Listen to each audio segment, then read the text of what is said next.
The late afternoon sun cast long shadows across Caldwell Auto Repair. Henry Caldwell, a 72-year-old Vietnam veteran, wiped his grease-stained hands on a red shop rag, surveying the half-repaired Ford pickup before him. Decades of experience told him exactly what the problem was: a failing alternator, a repair he could do in his sleep. But as the bell above the office door chimed, announcing a visitor, it wasn't a customer that walked in. Henry didn't look up immediately, focused on loosening a stubborn bolt. "Be right with you," he called, his deep gravelly voice carrying across the garage. A slow, mocking chuckle followed. "Take your time, old man. We've got all day." Henry recognized that voice immediately. Officer Mark Slater. Tall, broad-shouldered, and radiating authority that had long since curdled into arrogance, the Brookhaven cop was more of a thug than a peacekeeper. Behind him stood Officers Cole and Daniels, their expressions unreadable, but their presence unmistakable. This wasn't a social call. Setting his wrench aside, Henry turned to face them. "What can I do for you, gentlemen?" His tone was polite, but his gut already told him exactly what this was about. Slater sauntered forward, dragging a lazy finger along the truck's hood. "Nice shop you've got here, Mr. Caldwell. Been running it, 40 years now?" 43, Henry corrected, eyes steady. Slater gave a low whistle. "That's a long time in a town like this. Must be doing something right." Henry recognized the predatory glint in Slater's eyes. He'd seen that look before back in Vietnam, when men tested the limits of power. "I do honest work for honest pay," he said firmly. Slater's smile never reached his eyes. "Honest work's getting expensive these days. Insurance rates, inspections, safety regulations. Things get complicated." He paused. "500 a month. Consider it a community protection fee. Helps keep accidents from happening." Henry let the silence stretch. He thought of the men he'd fought beside, the principles he'd upheld, the life he had built. He had survived worse than bullies in uniform. "No?" Slater's smile vanished. "You sure about that, old man?" Henry didn't blink. "I'm sure." As Slater leaned in, his voice dropped to a whisper. "Then you've just made a very big mistake." The next morning, Henry Caldwell drove toward his shop with the familiarity of a man who had done so every day for over 40 years. The early sun painted Brookhaven's quiet streets in golden hues, and for a moment, everything felt normal. But as he turned onto Main Street, a strange glint caught his eye. Shattered glass scattered across the sidewalk in front of Caldwell Auto Repair. His heart clenched. He pulled into the lot, stepping out with slow, deliberate movements, his soldier's instinct already cataloging the damage before he reached the door. Every window had been smashed, jagged remnants hanging like broken teeth in their frames. The large bay doors were covered in spray-painted threats, crude symbols, and messages that made his blood boil. But the worst was inside. Henry pushed open the side door, his boots crunching against glass as he surveyed the wreckage. Tools thousands of dollars worth had been scattered and destroyed. Customer cars were covered in oil, their hoods left open, components ripped out like desecrated corpses. And there, on his workbench, lay a dead rat, a note pinned to its lifeless body. "Next time, it's you." Henry inhaled slowly, steadying himself. Fear was an old acquaintance, but it had never dictated his actions. He had fought men in the jungle who wanted him dead. He wasn't about to cower before bullies in uniform. He was still assessing the damage when a car rolled up outside. The man who stepped out was thin, with a clipboard and a smirk that reeked of authority misused. "Mr. Caldwell," the man greeted, barely masking his amusement. "I'm from the Brookhaven Health and Safety Board. Seems like you've got a bit of a mess here." Henry wiped his hands on his rag, his patience thinning. "You here to help clean it up?" The man chuckled. "Not exactly. Operating under these conditions is a violation of multiple safety codes: potential environmental hazards, improper waste disposal, workplace dangers." He gestured to the spilled oil and broken equipment. "I'm afraid we're going to have to shut you down until these violations are resolved." Henry exhaled sharply. He knew a setup when he saw one. This was Slater's work, Monroe's approval, and now the city's blessing. "You're welcome to appeal," the inspector offered, far too pleased with himself. Henry simply stared at him. He didn't argue. He didn't plead. He simply turned, walked back into his shop, and picked up the phone. Not to the police, not to a lawyer. He dialed a number he hadn't called in years. 3 rings. Then a familiar voice, sharp and alert despite the early hour. "Dad, what's wrong?" Henry's grip tightened around the receiver. "Ethan, I need your help." The moment Ethan Caldwell heard his father's voice, every instinct he had, honed over years of combat, sharpened. Henry Caldwell wasn't a man who asked for help easily. If he was calling now, it meant things had gone beyond threats. It meant war.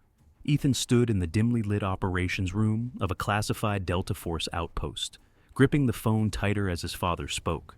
"They came for the shop," Henry said, his voice steady, but edged with the kind of frustration that came from a lifetime of fighting battles he shouldn't have had to. "Busted everything up, shut me down with bogus violations, then made sure I spent a night in a cell for disturbing the peace." Ethan inhaled slowly, forcing himself to remain calm. He had spent years tracking, hunting, and eliminating some of the most dangerous men in the world, but the idea of his father sitting in a cold, grimy jail cell because of some corrupt cops made his blood run hot. "Who's behind it?" Ethan asked, his voice low and controlled. Henry's response was immediate. "Officer Mark Slater, Chief William Monroe, and I'd bet my damn Bronze Star the mayor's in on it too." Ethan didn't need more details. He had spent enough time in uniform to know how these systems worked. Small-town corruption didn't thrive without protection from the top. "I'm coming home," Ethan said simply. A brief pause, then his father sighed. "Ethan, no, Dad, you stood your ground. Now it's time for them to see what real fear looks like." Henry didn't argue. He just said, "See you soon, son," and hung up. Ethan turned, already moving with purpose. This was no longer just a personal matter. It was now a mission. "Captain Williams," he called, and within seconds his second-in-command approached. "Sir?" she asked, noting the shift in his tone. "Finalize the operation plan. You're in command." Williams frowned. "Something wrong?" Ethan exhaled. "Corruption in my hometown. They arrested my father." Williams' expression hardened. "Need backup?" "No." Ethan grabbed his go-bag and slung it over his shoulder. "This is something I need to handle myself." By the time his boots hit the tarmac, wheels were already in motion. Intelligence officers scoured Brookhaven's police department records. Communication specialists intercepted encrypted messages. Within 6 hours, Ethan had a full dossier: bank records, surveillance footage, names, Slater, Monroe, and the puppet master behind them all, Mayor Thomas Greer. But there was something more: ties to organized crime, connections to a crime syndicate Ethan had encountered overseas. That changed things. This wasn't just about Brookhaven anymore. It was bigger. And if these men thought they could terrorize Henry Caldwell and get away with it, they were about to learn exactly why Ethan Caldwell was called the Ghost. The flight to Brookhaven was quiet, but Ethan Caldwell's mind was anything but. He had spent years dismantling criminal networks across the world, using strategy, intelligence, and precision strikes. But this wasn't just another mission, this was home. As the small military transport touched down at a private airfield outside town, Ethan already had a plan. He had 2 primary objectives: assess the situation and gather intelligence. Violence wasn't the first answer, not yet. Understanding the battlefield was. After securing a rental car, he drove toward Caldwell Auto Repair, keeping an eye on his surroundings. Brookhaven looked the same, but something felt off. It was too quiet. The moment he pulled into the shop's lot, the front door swung open. Henry stood there, arms crossed, his weathered face unreadable. For a moment, neither man spoke. Father and son locked eyes, understanding passing between them without a word. Then Henry stepped forward and clasped Ethan's hand. "You made good time." Ethan smirked. "Would have been faster if I didn't have to pull so many files on your new friends." Henry snorted. "Yeah? What did you find?"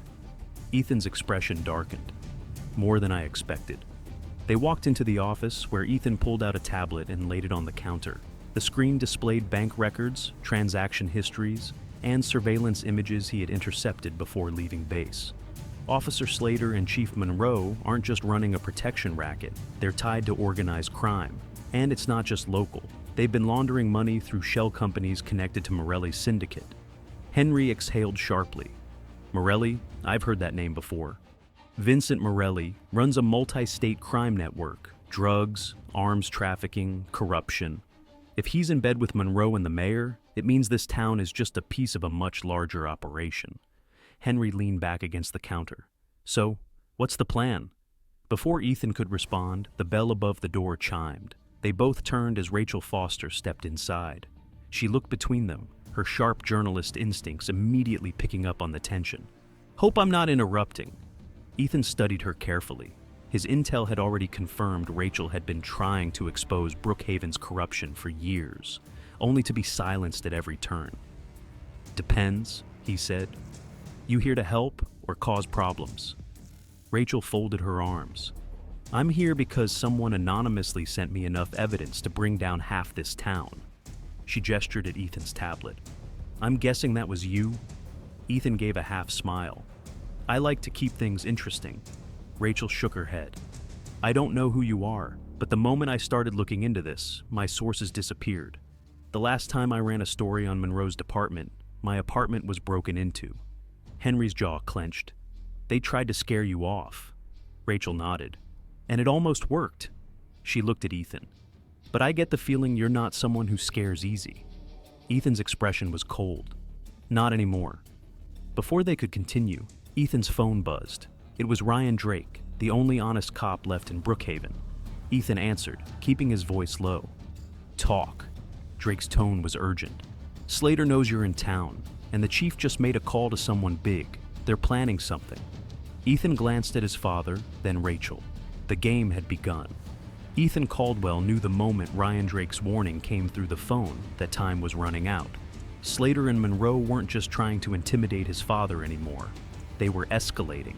He ended the call, locking eyes with Henry. "Slater knows I'm here, and Monroe's reaching out to someone higher up." Henry exhaled, his fingers drumming on the counter. "Let me guess, Morelli?" "Most likely." Ethan's jaw tightened. "That means this isn't just a dirty police department anymore. This is organized crime trying to cover its tracks." Rachel Foster, standing near the door, frowned. "So, what happens now?" Ethan checked his watch. "Now? We push first." An hour later, Officer Ryan Drake parked in a shadowed alley behind the Brookhaven police station. His heart pounded against his ribs as he kept an eye on the entrance. He wasn't just breaking the chain of command, he was betraying men he had once trusted. But after everything he'd seen, after what they had done to Caldwell, there was no going back. A quiet knock on his window made him jump. "Ethan." Ryan unlocked the door, swallowing hard.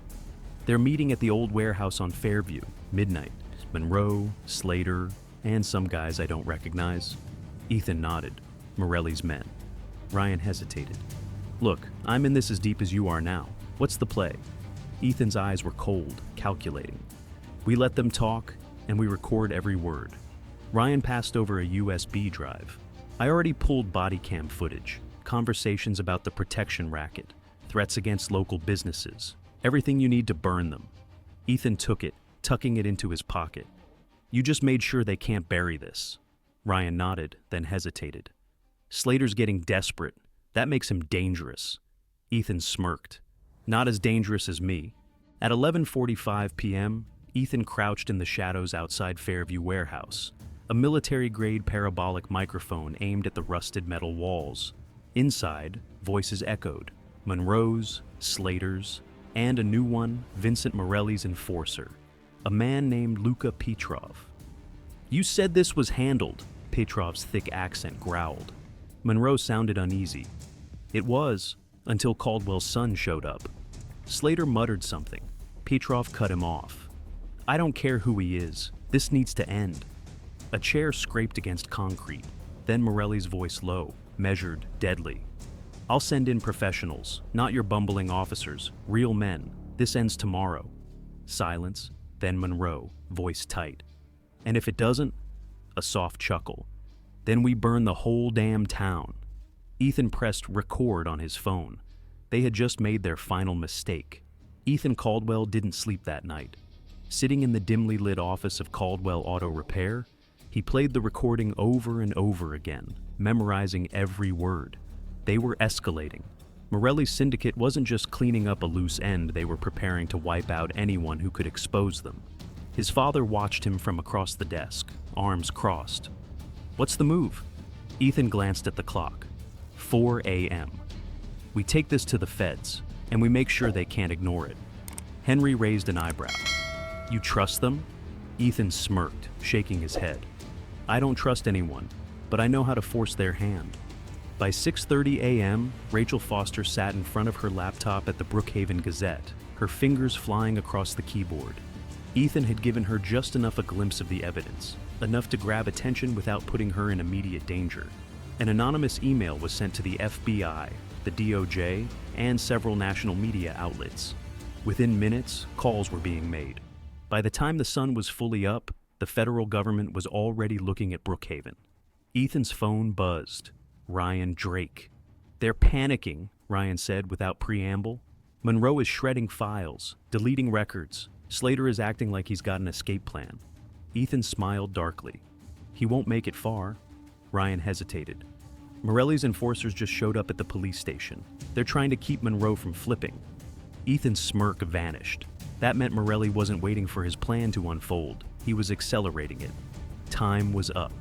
By 10:15 a.m., Brookhaven exploded into chaos. The FBI stormed City Hall, confiscating computers and files. DOJ agents raided the police department, seizing evidence before it could be destroyed. Federal warrants had been issued for Monroe, Slater, and several high-ranking officers. And Morelli? His network was collapsing. But the man was still dangerous. Ethan stood outside Henry's shop, watching as unmarked black SUVs tore down Main Street. Morelli had lost his grip, and now he was going to do what criminals always did when backed into a corner, go down swinging. His phone buzzed again. Ryan's voice was sharp. They're making a play, armed men heading to the courthouse. They're trying to take out Monroe before he can talk. Ethan's pulse remained steady. He had been waiting for this. Let them come, he said calmly. They're about to learn what happens when you corner the wrong man. The storm had arrived. Ethan Caldwell stood outside Caldwell Auto Repair, watching as federal agents swarmed Brookhaven. The town, once suffocated by corruption, was now a battlefield of arrests, search warrants, and last-ditch escape attempts. But the fight wasn't over. Not yet. His phone buzzed again. Ryan Drake. Monroe's in custody, Ryan said, voice urgent. But he's not safe. Morelli's men are moving on the courthouse. They're going to kill him before he can cut a deal. Ethan exhaled, already walking toward his truck. How many? 2 SUVs, maybe more, heavy firepower. Ethan's grip tightened on the steering wheel. Get to the courthouse. I'll handle the rest. Brookhaven Courthouse, 11:10 a.m. The sun gleamed off the courthouse steps as Ethan parked across the street, blending into the chaos of the FBI's ongoing operation. But his focus wasn't on the agents, it was on the 2 black SUVs that had just pulled up. 4 men in tactical gear stepped out. They moved with trained precision, their hands drifting toward concealed weapons as they approached the entrance. This wasn't a scare tactic. This was an execution. Ethan stepped out of his truck, moving fast. By the time the first gunman reached the door, Ethan was already behind him. A sharp twist, the man collapsed unconscious. The second turned, but Ethan was faster, slamming his elbow into his jaw. A quick, precise strike. 2 down. The remaining gunmen hesitated, realizing too late they had made a mistake. Ethan leveled his gun. Drop it! They didn't. 2 muffled shots rang out. Both men crumpled, taken out by federal snipers from the courthouse roof. Ethan barely glanced at them before stepping over the bodies, walking into the courthouse like he owned the place. Inside, chaos. Federal agents rushing to secure Monroe, officers flipping sides, the mayor nowhere to be found. Ryan met him at the hallway. We've got a problem. Ethan already knew. Where's Greer? Gone, left town 20 minutes ago in a private convoy. Ethan clenched his jaw. Morelli's cleaning house. Ryan nodded. And if Greer reaches him, we lose everything. Ethan pulled out his phone, dialing a number. It rang once before Captain Sarah Williams answered. Williams, she said. The mayor is running. He's heading for Morelli. I need you to intercept. A brief pause. Then her voice turned cold. Already on it? Ethan exhaled. Brookhaven's fight was almost over. But first, the mayor had to fall. The fallout had begun. By the time Ethan Caldwell arrived back at Caldwell Auto Repair, Brookhaven was no longer the town it had been just days ago. The police department was in shambles, officers either arrested or turning on each other to cut deals. The mayor's escape attempt had been foiled before he could reach Morelli, and now Thomas Greer sat in federal custody, his world crumbling around him. But this wasn't over. Justice wasn't just about arrests, it was about making sure these men answered for their crimes. And that battle would be fought in the courtroom, Brookhaven Federal Courthouse. 1 week later, the courtroom was packed, buzzing with journalists, federal agents, and the town's remaining honest citizens. This wasn't just a trial, it was the reckoning of an entire corrupt system. Sitting in the defendant's row were former Mayor Thomas Greer, Chief William Monroe, Officer Mark Slater, and several other corrupt officials, handcuffed, silent, broken. The prosecutor, U.S. Attorney Rebecca Coleman, approached the jury. Ladies and gentlemen, what we will prove here today goes beyond mere corruption. This is a story of a town held hostage by its own law enforcement, a system built not to protect, but to extort. But more importantly, this is a story of how that system was brought down by people who refused to be intimidated. She turned toward the witness stand. Our first witness is Henry Caldwell. A murmur spread through the room as Henry, dressed in his military service uniform, stepped forward. His Bronze Star and Purple Hearts gleamed under the lights, a silent reminder of the battles he had fought before. He sat, his face calm, his back straight. "Mr. Caldwell," Coleman began, "can you tell the court about the day Officer Slater first approached you?" Henry's voice was steady. "He walked into my shop and told me I had to pay for protection." His eyes shifted to Slater. "I told him no." "And what happened after that?" Henry recounted everything: the vandalism, the bogus health inspection, the threats, the arrest. His words carried weight, not just because of what had happened, but because he had refused to back down. Across the room, Slater sat stone-faced, knowing every word was sinking him deeper. Then came Ryan Drake's testimony, exposing how evidence had been destroyed, businesses extorted, innocent people framed. Then came Rachel Foster, showing how her investigative work had been suppressed, her sources threatened. Then came Ethan, describing in calculated detail how the police and city officials had been funneling money to Morelli's syndicate. Every financial record, every recorded conversation, every crime laid bare. By the time the prosecution rested, the jury didn't even need deliberation. Guilty. On all counts. Ethan watched as Thomas Greer and the others were led away in handcuffs. Monroe didn't look at anyone. Slater kept his head down, knowing there was nothing left to fight for. Brookhaven's corrupt empire had fallen. But Ethan knew this was only the beginning. Brookhaven had won its fight in the courtroom, but Ethan Caldwell knew that justice didn't end with a verdict. There was still one last battle to fight. Morelli wasn't finished. The syndicate boss had lost his connections in town, his police allies, his mayoral puppet. But men like Morelli didn't just surrender, they retaliated. And if Ethan had learned anything from years in the field, it was that desperate men were the most dangerous. Brookhaven, 10:45 p.m. The streets were quiet, too quiet. Henry Caldwell sat inside his shop, his shotgun resting within reach. The trial had ended just hours ago, but Ethan had warned him this wasn't over. From the shadows across the street, Ethan waited, watching. Then they came. 3 black SUVs rolled in from the outskirts of town, moving in a coordinated formation. Men in tactical gear stepped out, weapons concealed but ready. Morelli's last play. Ethan's earpiece crackled. Captain Sarah Williams. "We've got eyes on them, Ghost. 14 men. They're moving toward your father's shop." Ethan's voice was ice. "Let them get closer." They did. The first 2 men crossed the street, moving toward the auto shop's entrance. The third scanned the rooftops. Ethan moved before he could react. A silent takedown. 1 man out. The second never even heard the footsteps before Ethan's fist connected with his throat. Inside the shop, Henry heard the commotion. He didn't panic. He simply stood, grabbed his shotgun, and cocked it. By the time Morelli's men realized what was happening, it was already too late. Captain Williams's team moved in from the alley. The night exploded with suppressed gunfire, precise and efficient. Morelli's last enforcers didn't stand a chance. One tried to retreat. Ethan intercepted him, slamming him into the hood of a car. "Where's Morelli?" The man coughed. He's gone. Ethan's expression didn't change. Where? A beaten smirk.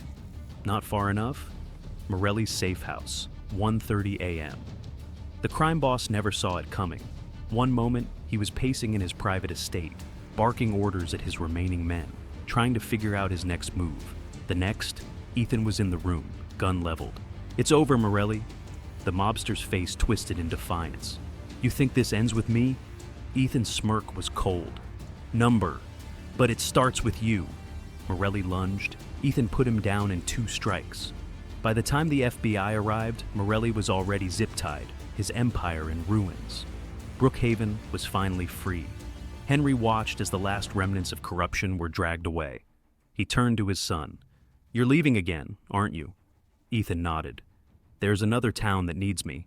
Henry smiled, proud. "Go. Do what you do best."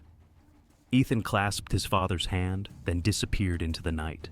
The ghost had finished his work in Brookhaven, but justice never rests. Brookhaven was no longer the town it had been. The morning sun rose over a quiet, transformed city, where corruption no longer ruled from behind a police badge or a mayor's desk. Justice had been served, but more importantly, the town had reclaimed its dignity. At the newly renovated Brookhaven Police Department, Ryan Drake stood in front of a small crowd. Federal officials, town leaders, and ordinary citizens gathered as he raised his right hand, his voice steady. "I, Ryan Drake, do solemnly swear to serve and protect this community with honor, integrity, and dedication to justice." As the badge was pinned to his chest, a wave of applause rippled through the station. Brookhaven finally had a police chief who wouldn't sell the town to the highest bidder. Watching from the back, Henry Caldwell felt something he hadn't in years: hope. Caldwell Auto Repair. That evening, the familiar hum of an engine filled the shop as Henry tightened the last bolt on a customer's truck. His hands, though scarred and worn, still moved with the same precision as they had for the past 40 years. A knock at the open bay door made him look up. Ryan stood there, still in uniform, just checking in, making sure everything's quiet. Henry smirked, wiping grease from his hands. "Quiet's good. Means people can focus on living their lives instead of looking over their shoulders." Ryan nodded. FBI finished processing Morelli's men. They're flipping, giving up safe houses, accounts, connections. Henry leaned against the workbench. "That's your job now, Chief, keeping this town clean." Ryan hesitated. "I could use your help. A civilian review board, a second set of eyes on things." Henry chuckled. "Trying to drag me into police work in my old age.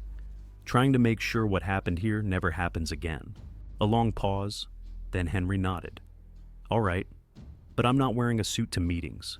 Ryan grinned. "Deal." The ghost moves on. Miles away, Ethan Caldwell leaned against his truck, watching the desert skyline of Arizona. His phone buzzed a message from Lieutenant Foster. "Another town, same problems, looks like they need a lesson." He smirked, typing back. "On my way."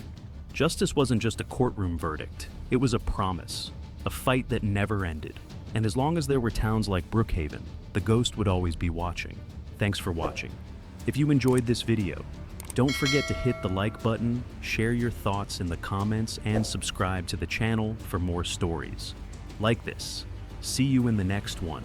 If you enjoyed this video, don't forget to hit the like button, share your thoughts in the comments, and subscribe to the channel for more stories like this. See you in the next one.